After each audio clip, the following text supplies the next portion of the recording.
வணக்கம் சினிலேக்கர் வியூவர்ஸ். இன்றைக்கி நம்ம பார்க்க போகிறது நடிகர்கள் நடிக்க வரதுக்கு முன்னாடி என்ன ஒர்க் பண்ணுறாங்க பற்றி பார்க்க போகிறோம். ஃபஸ்ட்டு பார்க்க போகிறது அஜித். இவர் மெக்கானிக்காக ஒர்க் பண்ணார். அமராவதி படம் மூலமாக இன்ட்ரோ ஆனார். அடுத்து நம்ம பார்க்க போகிறது அஜ்மல். இவர் ஃபஸ்ட்டு டாக்டராக ஒர்க் பண்ணார். பிப்ரவரி 14 படம் மூலமாக தமிழுக்கு இன்ட்ரோ ஆனார். அடுத்து நம்ம பார்க்க போகிறது அரவிந்த் சாமி. ட்ரைனிங் அண்ட் டெவலப்மெண்ட் கம்பெனி வச்சு நடத்திட்டு இருந்தார். தளபதி படம் மூலமாக தமிழுக்கு இன்ட்ரோ ஆனார்.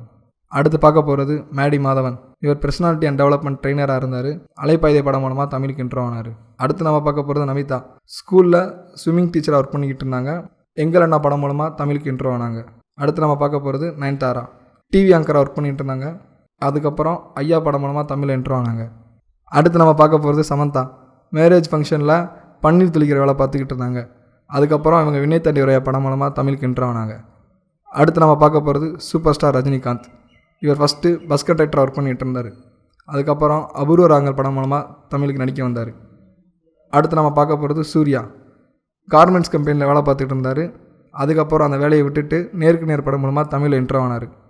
அடுத்து நம்ம பார்க்க போகிறது டாப்ஸி. சாஃப்ட்வேர் ப்ரொஃபஷனலாக ஒர்க் பண்ணாங்க. அதுக்கப்புறம் அது பிடிக்கலன்னு சொல்லிட்டு ஆடுகளம் படம் மூலமாக தமிழுக்கு இன்ட்ரோ ஆனாங்க.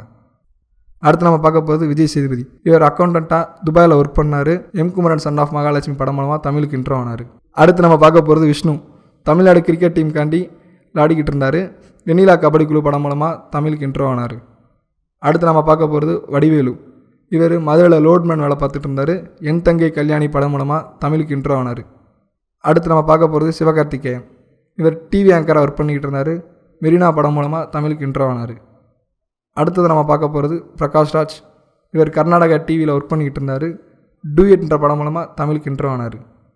மேலும் சினி நியூஸ் தெரிந்து கொள்ள சினி லைக்கரை சப்ஸ்கிரைப் பண்ணவும். எங்களது நியூஸ் உங்களுக்கு பிடித்திருந்தால் கமெண்ட்டில் எங்களுக்கு தெரிவிக்கவும்.